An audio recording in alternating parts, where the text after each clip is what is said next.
Me llamo Raquel Merino, tengo 34 años, y el día que mi marido, su amante y su propia madre se pararon en esa sala del tribunal riéndose de mí, no tenían ni idea de que estaba a punto de destruir las vidas de los tres con un solo trozo de papel. En mi audiencia de divorcio, mi marido, Víctor, se reclinó en su silla, me sonrió con esa mirada fría y engreída y dijo lo suficientemente alto para que todos lo oyeran: «Nunca volverás a tocar mi dinero, Raquel, ni un solo céntimo». Su amante, Gabriela, estaba sentada justo detrás de él, como si ya fuera la dueña de mi vida. Le tocó el hombro, me sonrió con una falsa lástima y susurró lo suficientemente alto para que yo la oyera: «Así es, cariño». Pensaron que habían ganado. Mi suegra, doña Constanza, estaba sentada junto a Gabriela, asintiendo con aprobación como si yo fuera basura que sacan a la calle. Pero entonces, la jueza abrió la carta que mi abogado le entregó. La leyó. Sus ojos se abrieron de par en par, y luego hizo algo que dejó a toda la sala en un silencio sepulcral. Se echó a reír. No una risita educada, una carcajada profunda y genuina. Miró directamente a mi marido y dijo 2 palabras: jaque mate. Si queréis saber cómo una ama de casa arruinada y humillada derribó a su marido multimillonario, a su manipuladora amante y a su cruel suegra de un solo golpe, quedaos conmigo. Pero antes, dadle al botón de me gusta, suscribíos a este canal y comentad abajo desde qué ciudad de España o del mundo nos estáis viendo. Vuestro apoyo lo es todo. Ahora, dejadme contaros cómo empezó esta pesadilla. Hace 8 años, pensé que me había tocado el gordo de la Navidad. Víctor Mendoza era todo lo que había soñado: exitoso, encantador, rico más allá de la imaginación.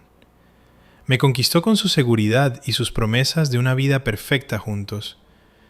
Vivíamos en un ático en pleno barrio de Salamanca, en Madrid. Ventanales de suelo a techo con vistas al Parque del Retiro, suelos de mármol, muebles de diseño que costaban más que el coche de la mayoría de la gente. Llevaba vestidos de diseñadores exclusivos y asistía a galas benéficas en el Teatro Real, donde el champán corría como el agua. Pensaba que estaba viviendo un cuento de hadas. En realidad, vivía en una jaula de oro. Empezó de forma tan sutil que ni siquiera me di cuenta. Yo trabajaba en una agencia de publicidad en el centro cuando nos casamos. Amaba mi trabajo, los retos creativos, la sensación del logro cuando una campaña tenía éxito. Ganaba un buen sueldo, unos 45.000 euros al año. No era el tipo de dinero de Víctor, pero era suficiente para sentirme independiente. Pero Víctor tenía otras ideas. «Cariño», me dijo una noche, cenando en nuestro restaurante favorito de la calle Jorge Juan, «no necesitamos tu sueldecito. Céntrate en ser la señora de Mendoza. Haz que nuestro hogar sea hermoso. ¿No es eso lo que realmente quieres?». La forma en que dijo «sueldecito» hizo que me ardieran las mejillas. Miré alrededor del restaurante caro, su traje hecho a medida, la vida que me había dado, y me sentí pequeña, insignificante. Quizás tenía razón. Quizás mi contribución no importaba realmente. En 3 meses había dejado mi trabajo. Víctor se hizo cargo de todas nuestras finanzas. «Es más sencillo así», explicó, pasándome el brazo por los hombros. «Todo sale de una sola cuenta. Yo me encargo. Tú solo preocúpate de que nuestra casa sea perfecta». Me dio una tarjeta de crédito para gastos domésticos. Una asignación generosa, dijo. 500 euros a la semana para la compra, artículos del hogar y necesidades personales. Parecía mucho. No lo era. Cada compra era escrutada, cada ticket examinado como prueba en un crimen. Una vez compré unas cortinas nuevas para el salón. Unas preciosas cortinas de lino que costaron 300 euros. Víctor encontró el recibo y su cara se volvió fría. «Raquel, ¿por qué no me consultaste primero? 300 euros es excesivo para unas cortinas». Balbuceé una disculpa. sintiéndome como una niña pillada robando galletas. Las cortinas se devolvieron al día siguiente. Otra vez, gasté 60 euros en el supermercado gourmet del barrio. Víctor revisó cada artículo del ticket con un bolígrafo rojo. Productos ecológicos, Raquel. Tenemos que tener más cuidado con el dinero. Las verduras normales del súper están perfectamente bien. Empecé a comprar las marcas blancas más baratas. Dejé de invitar amigas a tomar café porque 8 euros en una terraza de moda era un despilfarro. Dejé de comprar ropa nueva a menos que Víctor la aprobara primero. Mientras tanto, Víctor se compraba un reloj de 15.000 euros, hacía viajes de negocios a resorts de 5 estrellas y se hacía los trajes a medida en sastrerías italianas. Pero yo no podía gastar 60 euros en comida de calidad. Cada domingo, la madre de Víctor, doña Constanza, venía a comer, y cada domingo era una pesadilla fresca. Constanza Mendoza era todo lo que yo no era. Dinero viejo, apellidos compuestos, rancio abolengo de generaciones. Dejó claro desde el primer día que yo no era digna de su hijo. Las flores en la entrada necesitan un mejor arreglo, decía, paseándose por nuestra casa como una inspectora. Esto es un trabajo descuidado, Raquel. Un hogar Mendoza debe tener estándares. Este asado está soso. ¿Tu madre no te enseñó a cocinar en condiciones? Ese vestido es demasiado informal para una comida familiar. Ahora representas el apellido Mendoza. Compórtate como tal. Nada de lo que hacía era suficiente. Podía pasarme toda la semana preparándome para sus visitas, limpiando cada rincón, cocinando platos elaborados, vistiéndome con la ropa cara que Víctor me había comprado. No importaba. Constanza siempre encontraba algo mal. Pero la peor parte era que Víctor nunca me defendía. Solo asentía, estando de acuerdo con las críticas de su madre como si yo ni siquiera estuviera allí. Un domingo, tras unos 3 años de matrimonio, Constanza mencionó un nombre que lo cambiaría todo. Por cierto, querido, dijo, cortando su carne con precisión quirúrgica. Ayer conocí a la chica más encantadora en el club de campo, Gabriela Romero. Es arquitecta, una joven con tanto talento y de muy buena familia, los Romero de toda la vida, ya sabes. Vi algo brillar en los ojos de Víctor. Interés, curiosidad. Puede que haya oído hablar de su trabajo, dijo con cuidado. Un portafolio muy impresionante. Constanza sonrió, y había algo depredador en esa sonrisa. Deberías contratarla para rediseñar el ala de invitados. Le vendría bien un toque profesional. Un toque profesional, en contraposición a mis intentos de aficionada. Me había pasado semanas decorando esas habitaciones, eligiendo colores y telas con cuidado. Pero sentada allí, escuchando a Constanza despreciar mi trabajo como si fuera basura, sentí que se me cerraba la garganta. «Es una idea maravillosa, madre», dijo Víctor. Luego se volvió hacia mí, con expresión neutral. «¿Qué te parece, Raquel?» ¿Qué podía decir? ¿Que quería quedarme con las habitaciones en las que había trabajado tanto? ¿Que contratar a otra persona se sentía como admitir que era un fracaso?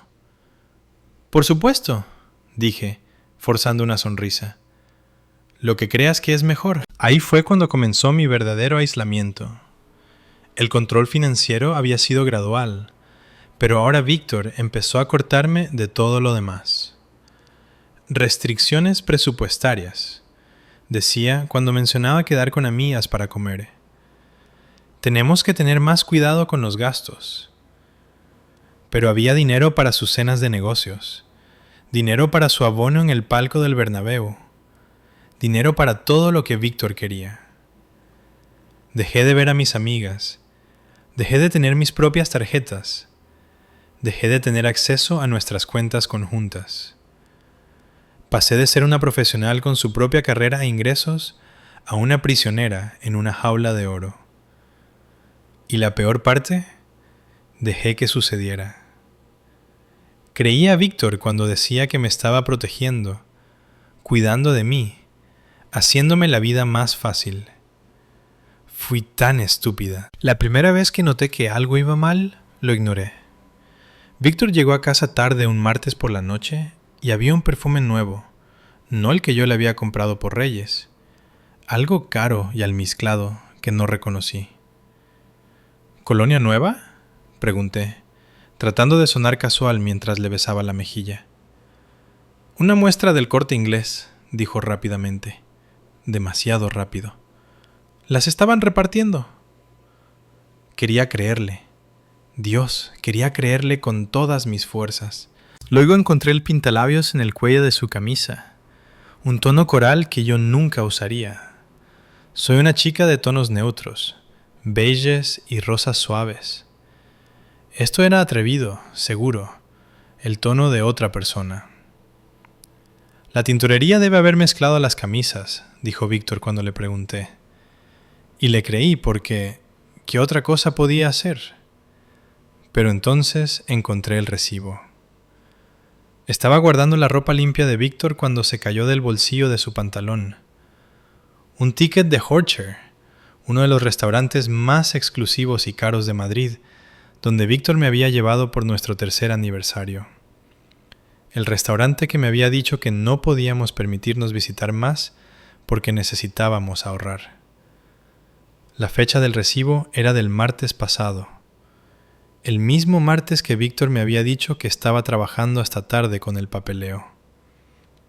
La cuenta era de 847 euros para 2 personas.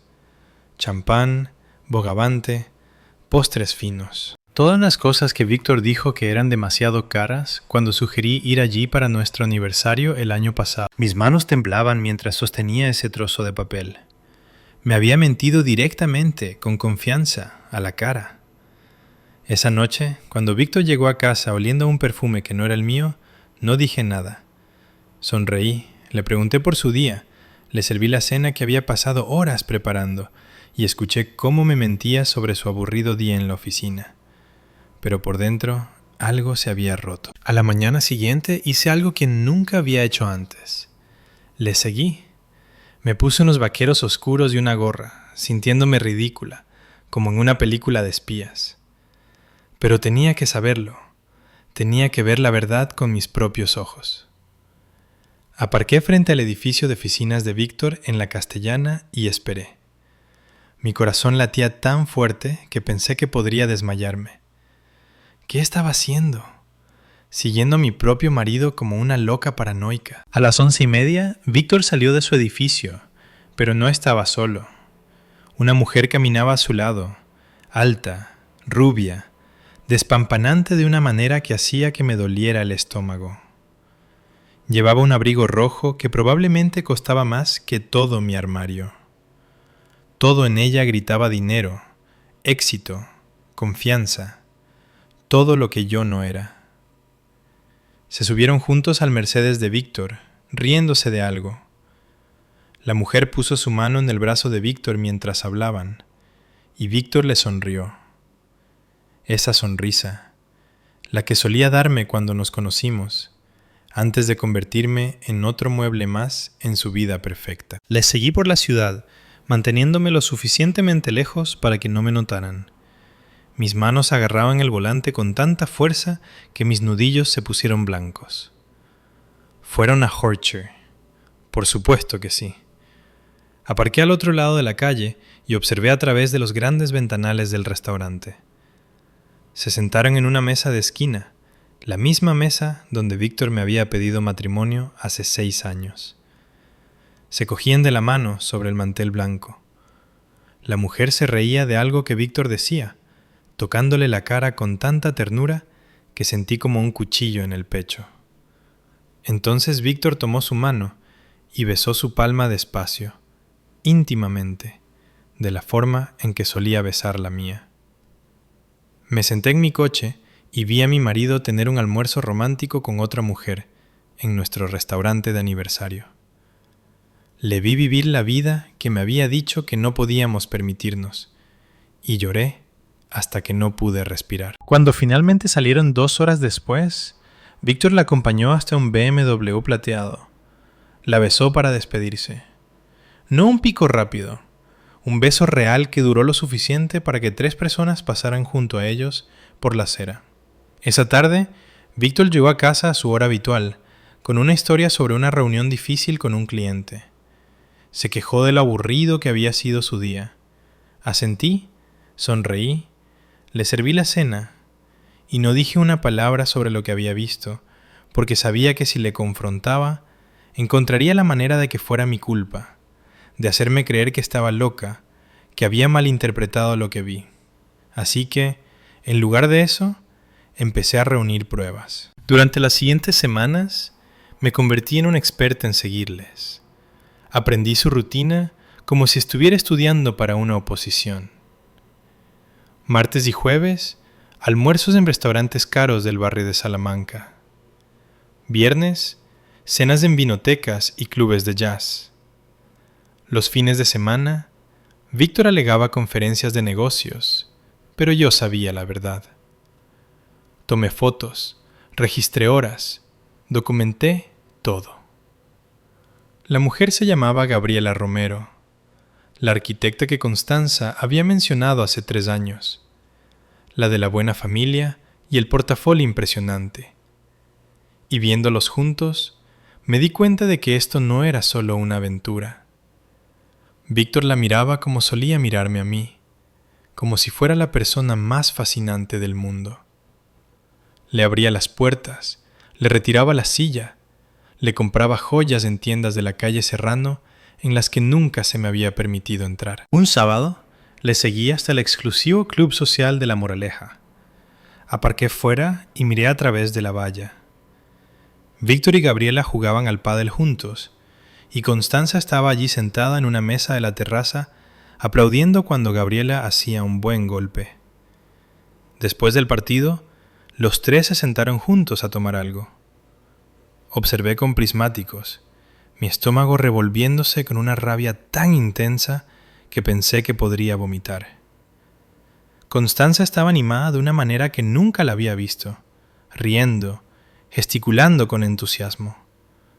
Tocaba el brazo de Gabriela con afecto, asintiendo con aprobación a todo lo que decía. Y lo entendí. Esto no era solo sobre Víctor teniendo una aventura. Esto era sobre reemplazarme completamente. Constanza había encontrado a alguien que consideraba digna de su hijo, alguien de la familia correcta, con la educación correcta, el pedigrí. Conduje a casa ese día y me senté en mi ático vacío, entendiendo finalmente la verdad. No era la mujer de Víctor. Era un marcador de posición, un cuerpo caliente ocupando espacio hasta que encontraran a alguien mejor. Esa noche, cuando Víctor llegó a casa con rasguños en los brazos del partido de pádel, me dijo que había estado moviendo cajas en el trabajo y se había enganchado el brazo con un clavo. Otra mentira. Tan suave, tan fácil. Sonreí, asentí, vendé sus rasguños como una buena esposa y empecé a planear mi venganza. 2 meses después de seguir a mi marido infiel, me di cuenta de que necesitaba más que fotos de él besando a otra mujer. Necesitaba munición que lo destruyera por completo. A la mañana siguiente, después de que Víctor se fuera a una reunión con un cliente, que sabía que en realidad era un almuerzo con Gabriela, hice algo que me aterraba. Entré en su despacho en casa. El estudio de Víctor era su santuario, la única habitación de nuestra casa en la que se suponía que nunca debía entrar. Lo mantenía cerrado con llave cuando no estaba en casa, tratándolo como una especie de cámara acorazada. Pero le había visto esconder la llave meses atrás, bajo la base de su lámpara de escritorio. Pensaba que era muy listo. Mis manos temblaban tanto que apenas podía girar la llave en la cerradura. Mi corazón latía como si intentara escapar de mi pecho. ¿Qué estaba haciendo? ¿Entrando en la oficina de mi propio marido como una criminal? Pero tenía que saberlo. Tenía que entender a qué me enfrentaba. La oficina estaba obsesivamente organizada. archivadores alineados en una pared. Su escritorio estaba cubierto de pilas ordenadas de papeles. Todo etiquetado, todo en su lugar. Empecé con los cajones del escritorio, revisando cuidadosamente carpetas y documentos. La mayoría eran cosas de negocios aburridas que no entendía. Contratos de obras, cartas de clientes, facturas de materiales. Pero en el cajón inferior, escondido bajo una pila de periódicos viejos, encontré algo que me heló la sangre. Una carpeta etiquetada Cuentas personales. Dentro había extractos bancarios de 3 cuentas diferentes de las que nunca había oído hablar. No nuestra cuenta conjunta, no la cuenta de la empresa de la que Víctor me había hablado. 3 cuentas completamente separadas a nombre de Víctor solamente. Los números me marearon. Cientos de miles de euros entrando y saliendo. Depósitos que parecían demasiado grandes para su negocio inmobiliario. Retiradas de efectivo de 20, 30, 40.000 euros de una vez. ¿De dónde venía este dinero? ¿Y a dónde iba? Tomé fotos de todo con mi móvil. Mis manos temblaban tanto que tuve que repetir varias fotos. Tenía que poner cada papel exactamente donde lo encontré. Si Víctor sabía que había estado aquí, no tenía idea de lo que podría hacer. En el archivador encontré más secretos. Documentos de una sociedad llamada Inversiones Morgan S.L., que Víctor nunca había mencionado. Según los papeles, esta empresa poseía 7 propiedades por la ciudad, propiedades que Víctor me había dicho que pertenecían a sus clientes. Había estado mintiendo sobre sus activos, ocultando propiedades, escondiendo riqueza. ¿Por qué? ¿Por qué me ocultaría esto? Luego encontré recibos que lo aclararon todo. Un reloj de Cartier, 15.000 euros. Un paquete de vacaciones a las Maldivas, 50.000 euros. Nunca habíamos estado en las Maldivas. Joyas de una firma exclusiva, 38.000 euros. Nunca recibí esas joyas. Estas compras eran para Gabriela. Todo pagado con dinero de cuentas que yo no sabía que existían. Pero el peor descubrimiento estaba en una carpeta marcada Documentos legales. Dentro había papeles de un bufete de abogados del que nunca había oído hablar. Los documentos discutían algo llamado estrategias de protección de activos. No entendía toda la jerga legal, pero entendí lo suficiente para saber lo que estaba leyendo. Víctor estaba moviendo dinero a cuentas en paraísos fiscales, creando empresas fantasma para ocultar riqueza, protegiendo activos de posibles acreedores o reclamaciones legales. Se estaba preparando para divorciarse de mí, y se estaba asegurando de que yo no recibiera nada. Cada euro escondido, cada activo oculto, cada propiedad transferida a empresas que yo no podía tocar. Esto no era solo una aventura, era un plan calculado y metódico para destruir mi vida. Pasé 3 horas en esa oficina, fotografiando cada documento que parecía importante. Para cuando oí el coche de Víctor en el garaje, tenía todo cerrado de nuevo, y estaba en la cocina preparando el almuerzo como si nada hubiera pasado. ¿Qué tal tu reunión?, le pregunté mientras me besaba la mejilla, el sabor de sus mentiras amargo en mi lengua. «Productiva», dijo. «El proyecto de la Castellana avanza más rápido de lo esperado». No había ningún proyecto en la Castellana. Había visto su agenda, pero sonreí, asentí y le pregunté si quería un bocadillo. Esa tarde hice otra cosa que nunca había hecho. Llamé a mi vieja amiga, Clara. Habíamos perdido el contacto después de que dejé mi trabajo, después de que Víctor me cortara lentamente de todos los que me importaban. «Clara», su voz sonó sorprendida cuando contestó. «Dios mío, ha pasado una eternidad. ¿Cómo estás?» «Necesito tu ayuda», dije, con la voz apenas firme. «Necesito que mires algunos documentos financieros. ¿Podemos vernos?» Nos reunimos en una pequeña cafetería en Lavapiés, al otro lado de la ciudad, lejos de donde Víctor pudiera ir. Clara estaba igual que siempre, pelo rizado, ojos amables, La amiga que siempre me había dicho la verdad, incluso cuando yo no quería escucharla. Le enseñé las fotos en mi móvil.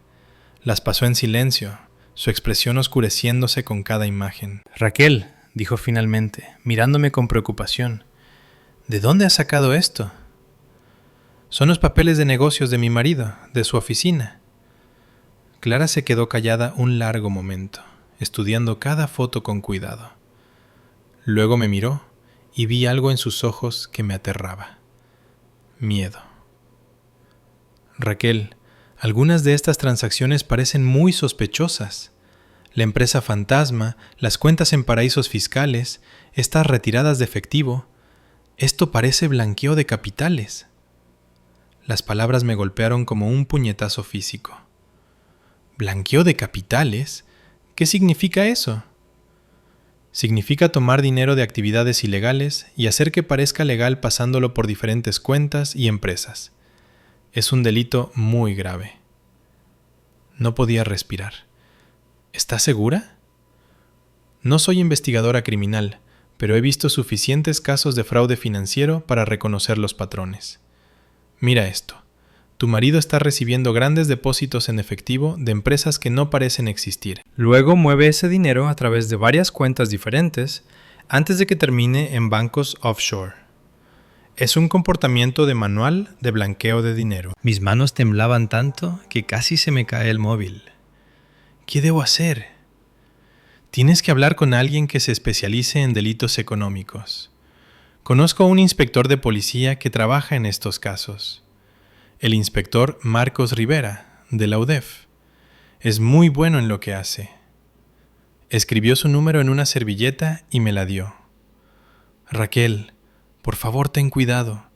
Si tu marido está involucrado en blanqueo de capitales, podría ser peligroso. No dejes que sepa que has descubierto nada. Conduje a casa aturdida, el número del inspector quemándome en el bolsillo. Víctor estaba en su oficina cuando volví, probablemente moviendo más dinero ilegal mientras yo cocinaba la cena y fingía que todo era normal. Esa noche, mientras Víctor dormía a mi lado, miré al techo y traté de procesar lo que había aprendido. Mi marido no solo me estaba engañando, no solo planeaba dejarme sin nada.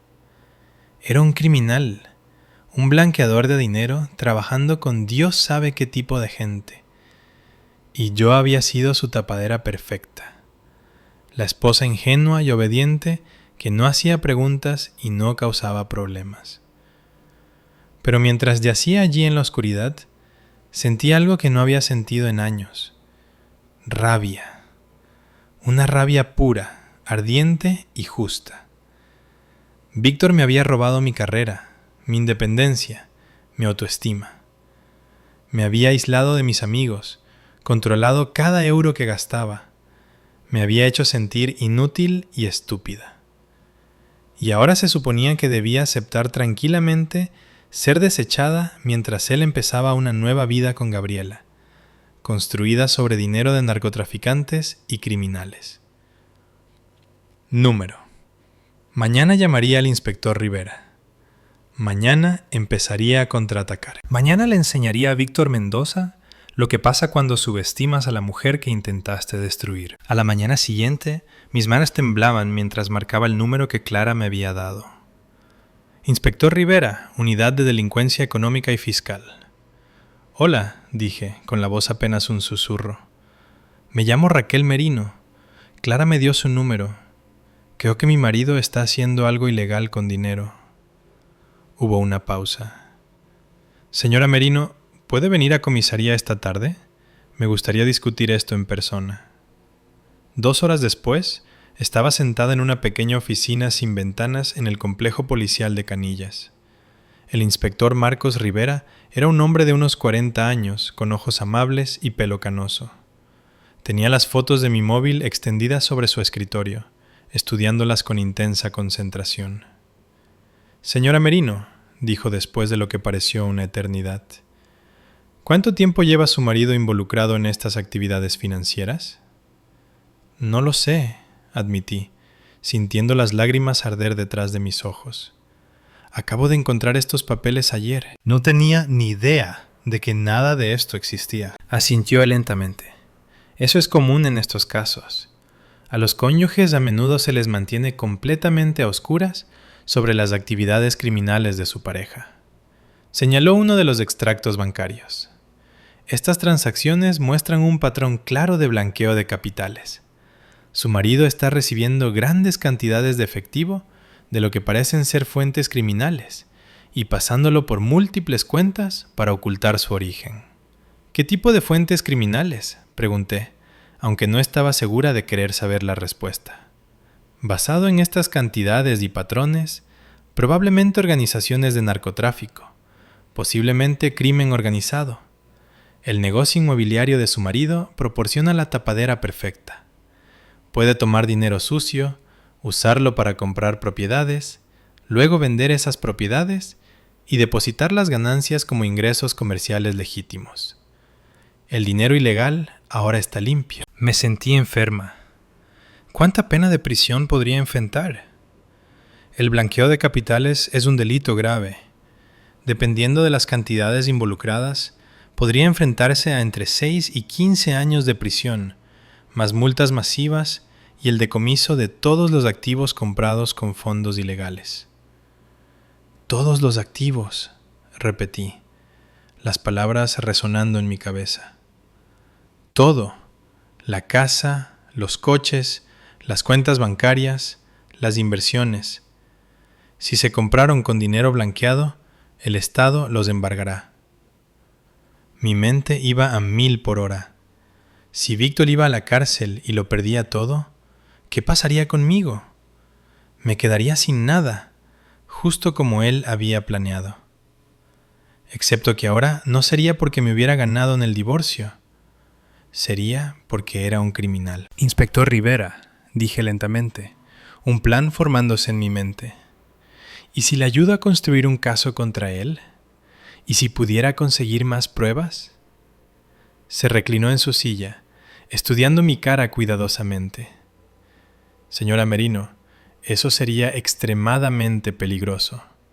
Si su marido sospechara que lo está investigando, podría volverse violento. Este tipo de gente no se toma bien la traición. Pero ya estoy en peligro, ¿verdad?, dije, mi voz más fuerte ahora. Si trabaja con criminales, si planea divorciarse de mí y dejarme en la calle, no estoy a salvo de todos modos. Al menos así estoy luchando. El inspector Rivera guardó silencio un largo momento. ¿Qué propone exactamente? Tengo acceso a su oficina, su ordenador, sus archivos. Podría copiar más documentos, grabar conversaciones, tal vez incluso averiguar con quién está trabajando. Me incliné hacia adelante, la desesperación haciéndome audaz. Pero necesito protección y necesito garantías sobre lo que me pasará cuando esto termine. ¿Qué tipo de garantías? Quiero inmunidad de cualquier cargo relacionado con sus crímenes.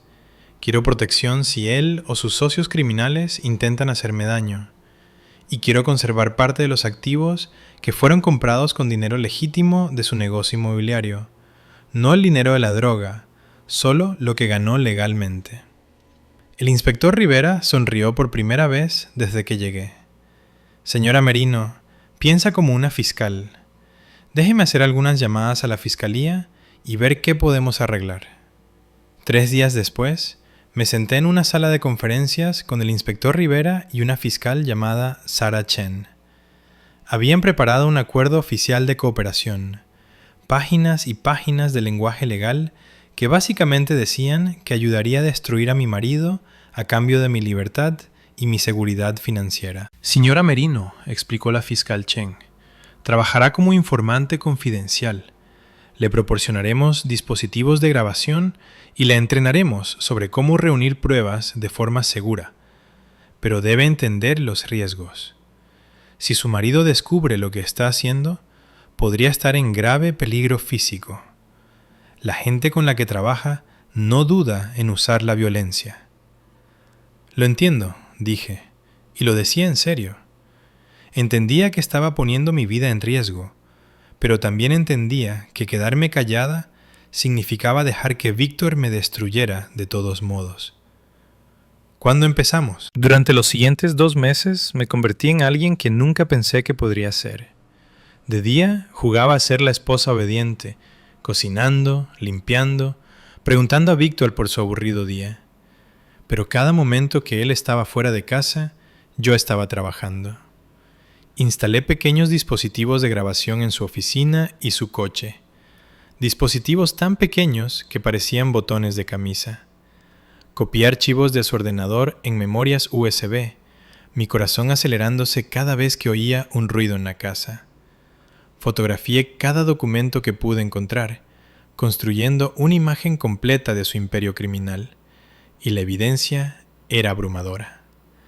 Víctor estaba blanqueando dinero para una organización de narcotráfico dirigida por un hombre llamado Dante Morales. Recibía pagos en efectivo de 75.000 a 150.000 euros de una vez. Luego usaba su empresa inmobiliaria para comprar propiedades con ese dinero. Más tarde, vendía las propiedades y depositaba las ganancias en cuentas bancarias legítimas. El dinero sucio de la droga salía pareciendo perfectamente limpio. Pero Víctor se había vuelto codicioso.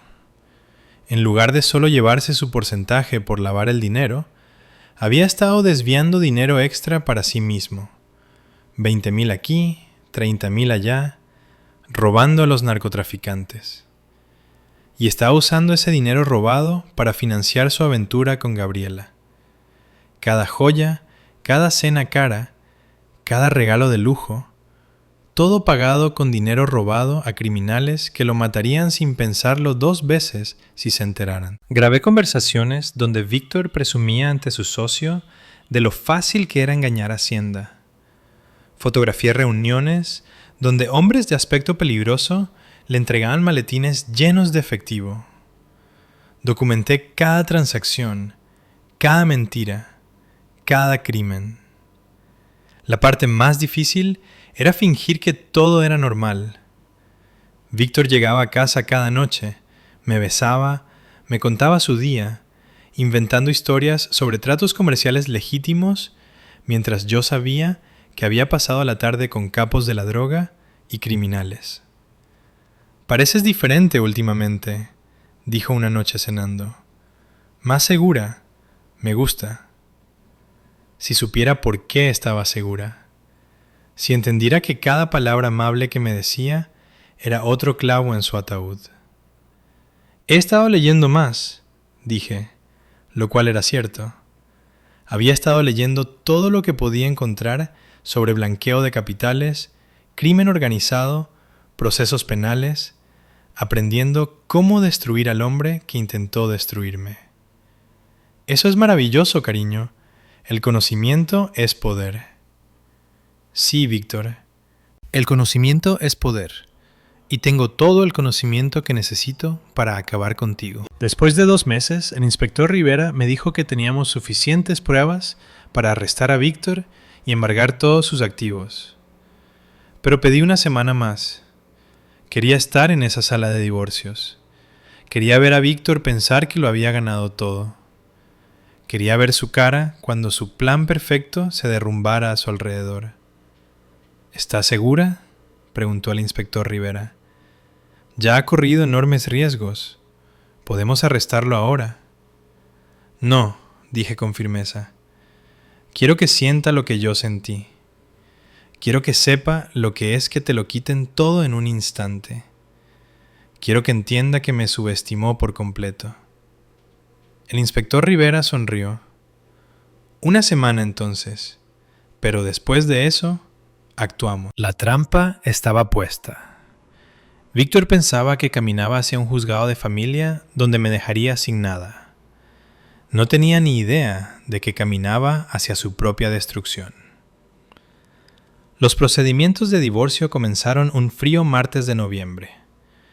Llevé un vestido negro sencillo que me hacía parecer pequeña y vulnerable. Exactamente la imagen que quería proyectar. Víctor llegó con su equipo de 3 abogados, todos llevando maletines caros y trajes que costaban más que el alquiler mensual de la mayoría de la gente. Parecían seguros, victoriosos, como si estuvieran aquí por un trámite, no una pelea real. «Buenos días, Raquel», dijo Víctor, su voz goteando falsa preocupación. «Espero que podamos pasar por esto rápida y amistosamente». ¿Amistosamente? ¿Como si no hubiera estado planeando mi destrucción financiera durante años? ¿Como si no hubiera estado robando a narcotraficantes para comprar regalos a su amante mientras me mantenía con una asignación de 500 euros a la semana? Solo quiero lo que es justo, Víctor, dije suavemente, interpretando mi papel a la perfección. Me palmeó el hombro como si fuera una niña confundida. «Por supuesto que sí, cariño, no te preocupes. Me aseguraré de que estés cuidada». ¿Cuidada? ¿Con una pequeña asignación mensual que apenas cubriría el alquiler de un estudio? Mientras él vivía en nuestro ático con Gabriela, rodeado de lujo comprado con dinero robado. Gabriela llegó unos minutos después, y verla hizo que me hirviera la sangre. Llevaba un traje de diseño azul real, que probablemente costaba 5.000 euros.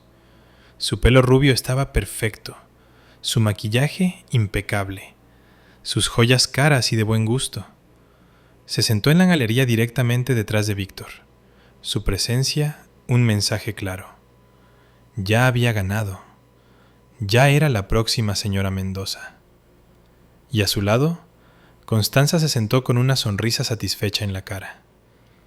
Llevaba perlas y un traje Chanel azul marino, pareciendo en todo momento la matriarca de la sociedad. Le susurró algo a Gabriela, y ambas mujeres se rieron suavemente. Pensaban que esto era una celebración, una coronación. No tenían ni idea de que era un funeral. Cuando entramos en la sala, el abogado principal de Víctor, Javier Hinojosa, tomó inmediatamente el control. Era todo lo que esperarías de un abogado que cobra 1.500 euros la hora. Alto, distinguido, pelo gris perfectamente peinado, voz suave y autoritaria. «Señoría», comenzó dirigiéndose a la jueza Patricia Valdés, «este es un caso sencillo. Mi cliente, el señor Víctor Mendoza, es un exitoso promotor inmobiliario que ha mantenido a su esposa durante 8 años. La señora Merino no tiene experiencia laboral ni habilidades comercializables y ha hecho 0 contribución financiera al matrimonio. Está solicitando un acuerdo irrazonable que devastaría el negocio y el sustento de mi cliente». Tenía gráficos mostrando los ingresos de Víctor a lo largo de los años, diagramas demostrando mi falta de contribución, testimonios de testigos que me pintarían como una cazafortunas que había atrapado a un hombre inocente. Fue una clase magistral de asesinato de carácter y todo eran mentiras. Constanza subió al estrado primero. Parecía perfecta como siempre, cada pelo en su sitio, su voz clara y fuerte mientras juraba decir la verdad. ¡Qué chiste! «Señora Mendoza», dijo Hinojosa, «¿puede describir el matrimonio de su hijo con la demandada?» «Fue difícil desde el principio», dijo Constanza, su voz llena de falsa tristeza. «Víctor intentó con tanto ahínco ayudar a Raquel a mejorarse a sí misma. Pagó clases de etiqueta, clases de cultura, incluso contrató tutores para ayudarla a entender arte y literatura. Pero ella no mostró interés en mejorarse o apoyar la carrera de Víctor. Mentiras, todo mentiras. Víctor nunca había pagado por ninguna lección o tutor. Lo único que había pagado era mi silencio y sumisión». ¿Hizo la señora Merino algún esfuerzo por encajar en el círculo social de su familia? Constanza sacudió la cabeza con pesar. «Me temo que no. Avergonzaba a Víctor en eventos de negocios. Se negaba a participar en obras de caridad. No tenía comprensión de las obligaciones sociales que conlleva estar casada con un hombre de la posición de Víctor. Francamente, señor Hinojosa, me sorprende que el matrimonio durara tanto como lo hizo». Quería levantarme y gritar que estaba mintiendo, que había pasado 8 años criticando todo lo que hacía, haciéndome sentir inútil, conspirando para reemplazarme con Gabriela. Pero me senté en silencio, con las manos cruzadas en mi regazo, interpretando a la esposa débil y derrotada, porque sabía lo que venía. Mi abogado, un hombre nervioso llamado Roberto Chen, que parecía completamente fuera de lugar, intentó un interrogatorio débil. Señora Mendoza, ¿no es cierto que su hijo controlaba todas las finanzas en su matrimonio? Constanza sonrió indulgentemente. Víctor manejaba el dinero porque es bueno con las finanzas. Raquel no mostró interés en aprender sobre tales cosas. Prefería gastar en lugar de ahorrar. ¿Y no es cierto que usted alentó la relación de su hijo con la señorita Romero? Los ojos de Constanza brillaron de ira, y vi un atisbo de la mujer viciosa bajo la fachada de dama de sociedad.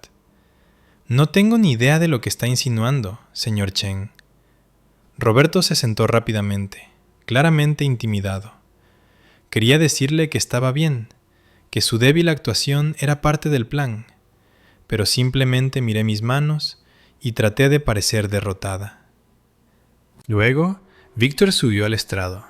Parecía guapo y sincero en su traje oscuro, la imagen de un empresario exitoso que había sido perjudicado por su esposa codiciosa.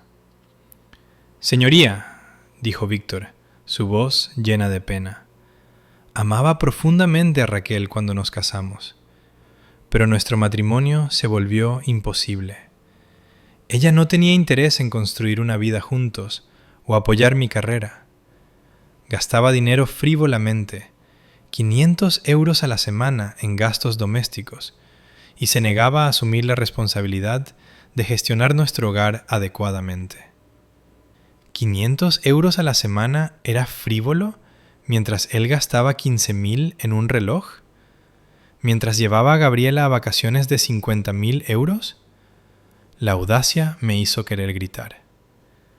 Intenté todo para ayudarla, continuó Víctor, su voz rompiéndose ligeramente, como si estuviera luchando contra la emoción.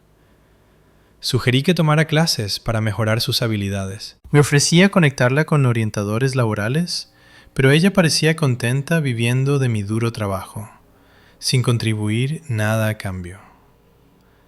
Más mentiras. Hermosas y convincentes mentiras, contadas por un hombre que había tenido 8 años para perfeccionar su actuación. Hinojosa guió a Víctor a través de un relato detallado de nuestro matrimonio que no se parecía en nada a la realidad. En la versión de Víctor, yo era vaga, egoísta y financieramente irresponsable. Él era el marido sufrido que había intentado todo para salvar nuestro matrimonio. ¿Qué tipo de acuerdo está solicitando, señor Mendoza? Quiero ser justo, señoría, dijo Víctor, mirando directamente a la jueza Valdés, con esos ojos sinceros que me habían engañado durante tantos años. Solicito que Raquel reciba una asignación mensual modesta de 2.000 euros durante 2 años, más asistencia para formación laboral para ayudarla a ser autosuficiente. No le guardo rencor, pero no puedo seguir manteniendo a alguien que se niega a mantenerse a sí misma. 2.000 euros al mes en Madrid, donde el alquiler solo se comería la mayor parte de eso. Mientras vi a Gabriela tocar el hombro de Víctor mientras volvía a su asiento. Un gesto posesivo, una reclamación pública. Pensaba que había ganado. Todos lo hacían. Cuando fue mi turno de testificar, interpreté mi papel a la perfección.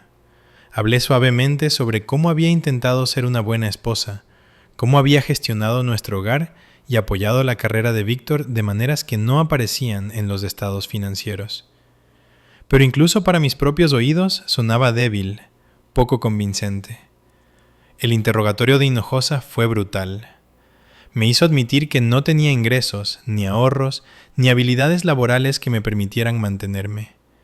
Cuestionó cada gasto que había hecho, retorciendo cada compra en evidencia de mi irresponsabilidad. Gastó 60 euros en comestibles en un viaje, señora Merino. Sí, yo... ¿No es de eso excesivo para una persona? Estaba comprando comida para los dos, productos ecológicos. Según este recibo, las verduras normales no son lo suficientemente buenas para usted. Solo pensé, no piensa en el dinero, ¿verdad, señora Merino? Simplemente gasta lo que quiere porque sabe que su marido lo pagará. Para cuando terminó conmigo, parecía todo lo que habían afirmado. Una mujer mimada e irreflexiva que había vivido de la generosidad de su marido y ahora exigía más. Al final del día, estaba claro quién había ganado. Los abogados de Víctor sonreían. Gabriela estaba prácticamente brillando de triunfo. Constanza parecía que ya estaba planeando la recepción de la boda. Víctor se inclinó hacia mí mientras nos preparábamos para irnos, su voz lo suficientemente baja para que solo yo pudiera oírla. Nunca volverás a tocar mi dinero, Raquel. Ni un solo céntimo. La crueldad en su voz era impresionante. Este era el hombre que había amado, el hombre alrededor del cual había construido mi vida, y estaba disfrutando de mi destrucción. Detrás de él, Gabriela se inclinó y susurró lo suficientemente alto para que yo la oyera. Así es, cariño. Cariño. Llamaba a mi marido cariño, como si ya le perteneciera. Constanza captó mi mirada y sonrió fríamente. No se merece ni un duro del dinero de los Mendoza. Pensaron que habían ganado. Pensaron que me habían destruido completamente. No tenían ni idea de lo que estaba a punto de suceder. A la mañana siguiente, volvimos al juzgado para el fallo de la jueza Valdés. Víctor y su equipo parecían relajados, confiados. Gabriela llevaba otro traje de diseño caro. Constanza estaba sentada a su lado, ambas susurrando como viejas amigas, planeando un viaje de compras. Yo llevaba el mismo vestido negro sencillo. Parecía pequeña y derrotada. Interpreté mi papel una última vez. La jueza Valdés tomó asiento y miró la sala. Antes de emitir mi fallo, entiendo que hay una pieza adicional de evidencia para ser presentada. Roberto Chen se levantó, sus manos temblando mientras metía la mano en su maletín.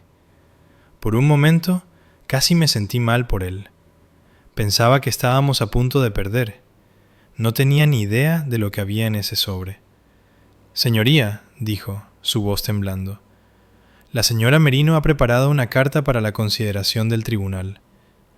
Hinojosa parecía confundido. Señoría, no se nos informó de ninguna evidencia adicional. Esto es altamente irregular. La carta fue presentada en mi despacho esta mañana, dijo la jueza Valdés con calma. La revisaré ahora. Roberto caminó hacia el estrado y le entregó un sobre blanco. Mi corazón latía con fuerza mientras la veía abrirlo con cuidado. Esto era todo. 2 meses de terror, de llevar una doble vida, de arriesgarlo todo. Todo se reducía a este momento. Víctor frunció el ceño, su confianza resbalando ligeramente. ¿Qué carta?, le preguntó Hinojosa lo suficientemente alto para que yo lo oyera. Hinojosa sacudió la cabeza claramente molesto. No tengo ni idea. Gabriela se movió en su asiento, su postura perfecta volviéndose menos perfecta. Los ojos fríos de Constanza se estrecharon mientras miraba el sobre. La jueza Valdés sacó los papeles y comenzó a leer. La sala estaba tan silenciosa que podía oír mi propio latido. Podía oír el crujido del papel mientras pasaba cada página. Al principio, su expresión no cambió. Profesional, neutral. Luego, lentamente, sus cejas comenzaron a levantarse. Sus ojos se abrieron. Se inclinó hacia adelante, leyendo más intensamente. Leyó durante lo que pareció una eternidad. Los abogados de Víctor comenzaron a susurrar entre ellos, confundidos y preocupados. Víctor me miraba, tratando de averiguar qué demonios podría haber escrito que importara. Todavía parecía confiado. Pero ahora había algo más en sus ojos. Preocupación. La jueza Valdés terminó de leer y levantó la vista. Miró a Víctor un largo momento, luego a Gabriela, luego a Constanza, y entonces se echó a reír. No una risita educada, no una diversión judicial contenida, una carcajada profunda, genuina y sonora que resonó en las paredes. Se rió tan fuerte que tuvo que quitarse las gafas para secarse las lágrimas de los ojos. «¡Oh, esto es bueno!», dijo, su voz sonando en la sala silenciosa. «Esto es muy, muy bueno». Vi las sonrisas confiadas desaparecer de sus caras, como si alguien hubiera pulsado un interruptor. La cara de Víctor se puso pálida. La boca de Gabriela se abrió. La compostura helada de Constanza se rompió, y por primera vez en 8 años, vi miedo genuino en sus ojos. La jueza Valdés se compuso y miró directamente a Víctor. Cuando habló, su voz era clara y afilada. «Señor Mendoza, según esta carta, su esposa ha estado cooperando con la Unidad de Delitos Económicos de la Policía Nacional, la UDEF, durante los últimos 2 meses. Ha proporcionado pruebas extensas de su operación de blanqueo de capitales, incluyendo grabaciones, fotografías y documentos financieros detallados». Víctor saltó de su asiento. «¡Eso es imposible! Ella no sabe nada de mi negocio». «Siéntese, señor Mendoza», dijo la jueza Valdés bruscamente. «Según el inspector Marcos Rivera, usted ha estado blanqueando dinero para la organización de narcotráfico de Los Morales.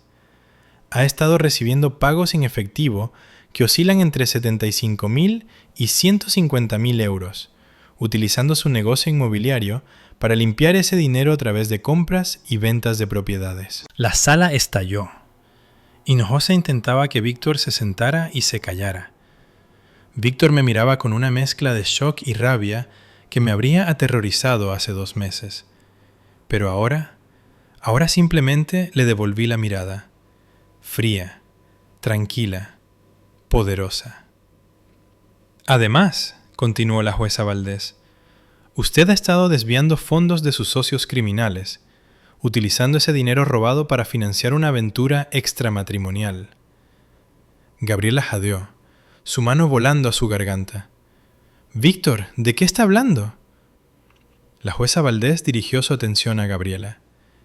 «Señorita Romero, las joyas, las vacaciones, las cenas caras, todo fue pagado con dinero robado a narcotraficantes. Debería contactar al abogado inmediatamente. Aceptar regalos comprados con las ganancias de actividad criminal puede convertirla en cómplice de blanqueo de capitales». El color desapareció de la cara de Gabriela. Miró a Víctor con horror, entendiendo finalmente que cada regalo que le había dado, cada gesto romántico, era evidencia de graves delitos federales. «No lo sabía», susurró. «No tenía ni idea». Pero era demasiado tarde para ella, demasiado tarde para todos ellos. Constanza se puso de pie, su voz temblando de rabia. «¡Esto es absurdo!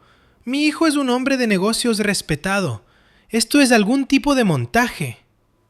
La jueza Valdés miró a Constanza con abierto desagrado. «Señora Mendoza, su hijo se enfrenta a cargos penales por blanqueo de capitales, evasión fiscal y participación en crimen organizado. El Estado embargará todos los activos comprados con fondos ilegales. Eso incluye su finca familiar, que fue comprada con dinero blanqueado, los vehículos, las cuentas bancarias, la mayoría de las acciones de la empresa». La compostura helada de Constanza finalmente se hizo añicos por completo. Se hundió en su asiento, con la cara cenicienta. «Esto no puede estar pasando», susurró. «Oh, pero estaba pasando, y yo estaba amando cada segundo». El abogado de Víctor le susurraba frenéticamente al oído, pero Víctor lo apartó. Me miró a través de la sala, su cara torcida por la rabia y la incredulidad. «Raquel, no tienes ni idea de lo que has hecho. Esta gente no perdona la traición. Has firmado tu propia sentencia de muerte». Me levanté lentamente. Durante 8 años había estado sentada, encogiéndome, haciéndome pequeña para este hombre. No más. «Sé exactamente lo que he hecho, Víctor», dije, mi voz firme y fuerte. «Eres un criminal que usó nuestro matrimonio como tapadera para actividades ilegales. Planeabas divorciarte de mí y dejarme sin nada mientras empezabas una nueva vida con dinero robado. Controlaste cada aspecto de mi existencia. Me aislaste, me humillaste, me hiciste sentir inútil y me subestimaste por completo. La sala estaba en silencio, todos mirándome, a esta mujer que todos habían pensado que era débil, estúpida e indefensa.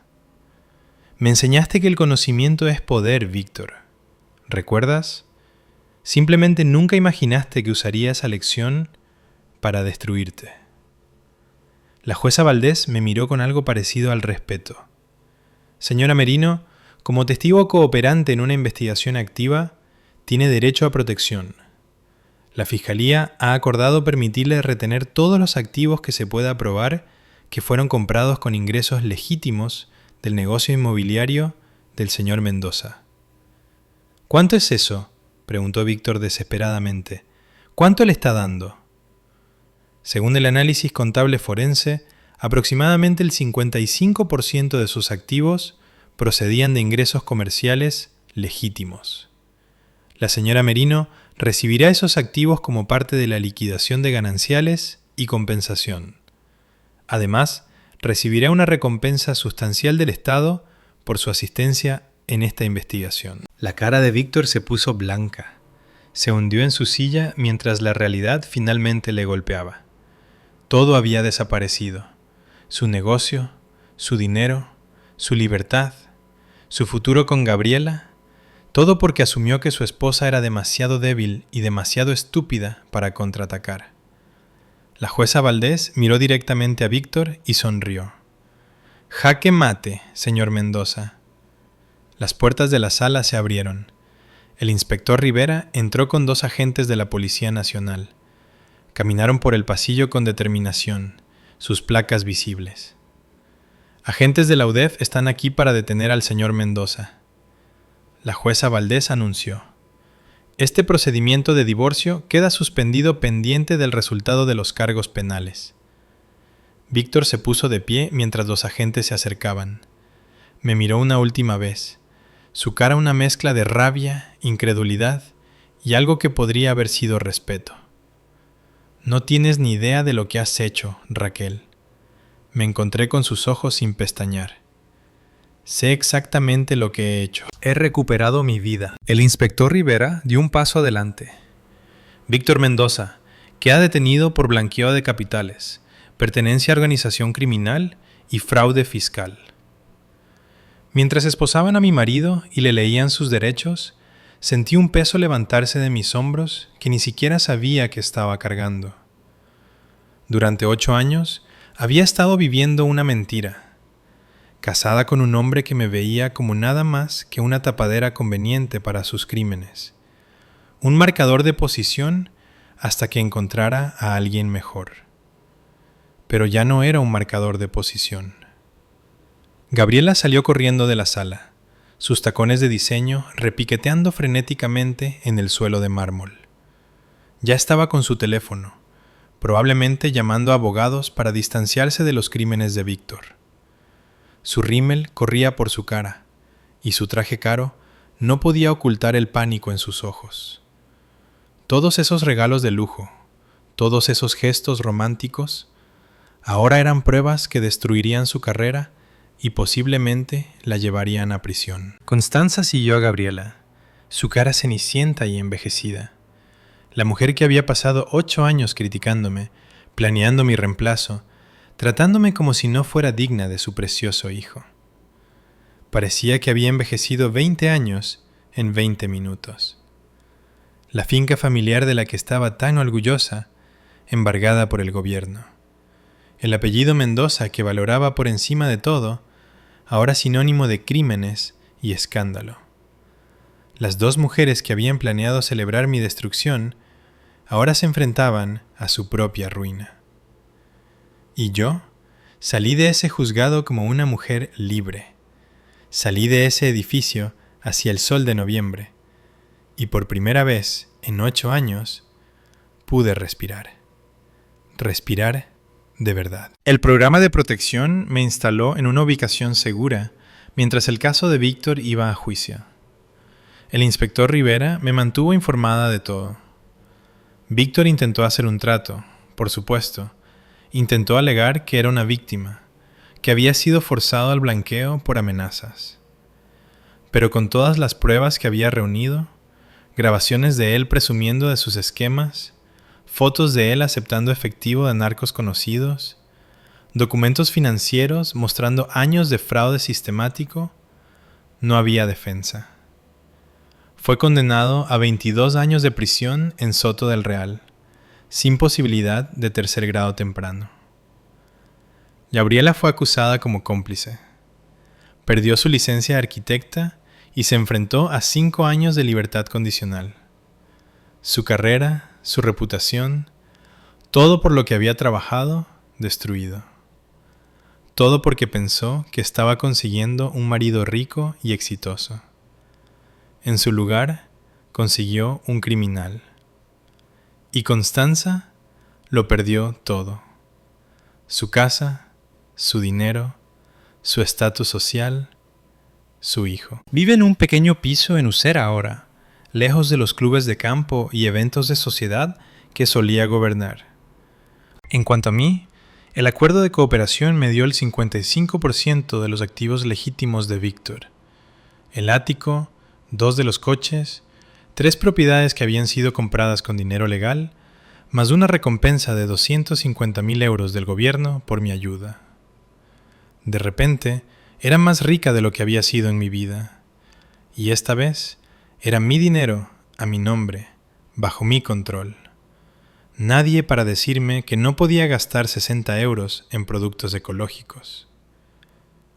Vendí el ático en el barrio de Salamanca.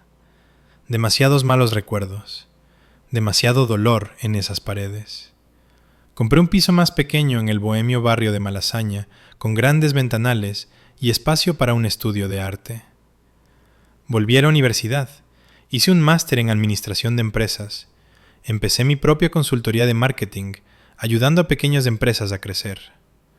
La carrera que Víctor me había hecho abandonar, la reconstruí más fuerte que antes. Y lentamente, dolorosamente, me reconstruí a mí misma también. Me reconecté con Clara y las otras amigas de las que Víctor me había aislado. Me recibieron de vuelta con los brazos abiertos, sin juzgarme ni una sola vez por los años que pasé atrapado en ese matrimonio. Empecé a tener citas de nuevo, aunque me lo tomé con calma.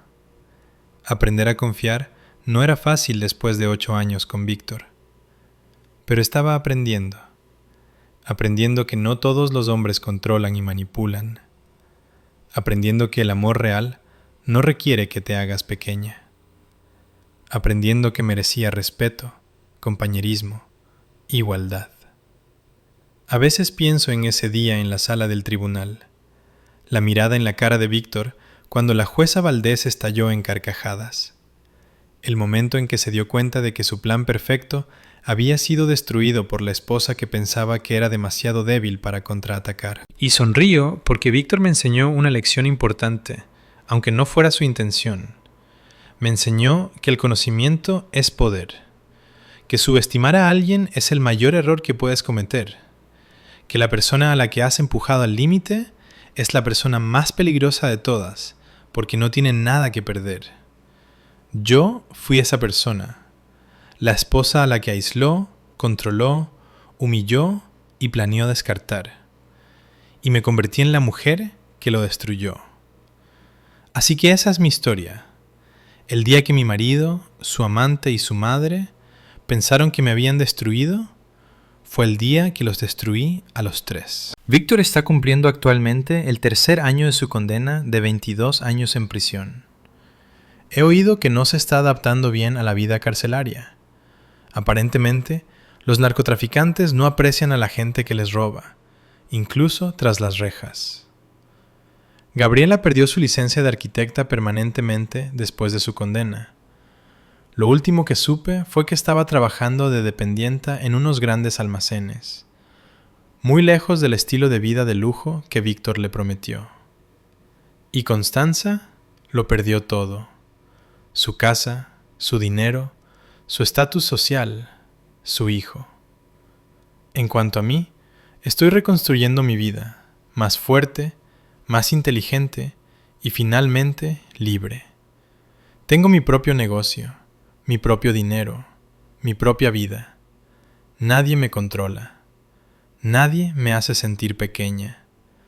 Nadie me dice que no soy lo suficientemente buena. Y cada día me despierto agradecida de haber encontrado la fuerza para contraatacar. ¿Disfrutaste mi historia? ¿Desde qué ciudad nos escuchas? Nos vemos en los comentarios de abajo. Me encanta leeros y saber hasta dónde llegan mis historias.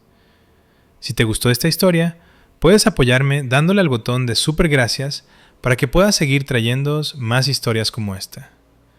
Cada granito de arena ayuda a continuar creando contenido y estoy muy agradecida por esta comunidad. Muchas gracias por vuestro dulce apoyo, vuestros comentarios, vuestros me gusta, vuestras suscripciones. Lo significan todo para mí. En la pantalla podéis ver 2 nuevas historias de venganza que recomiendo encarecidamente. Relatos de personas que lucharon contra quienes les hicieron daño. Relatos de justicia y triunfo. Y hay mucho más en mi canal. Más historias de supervivencia, de fuerza, de personas que se niegan a ser víctimas. No olvidéis suscribiros para no perderos ninguna historia nueva. Nos vemos en la próxima. Con amor y respeto. Recordad, nunca subestiméis a la persona que habéis subestimado. Podría estar planeando vuestra caída.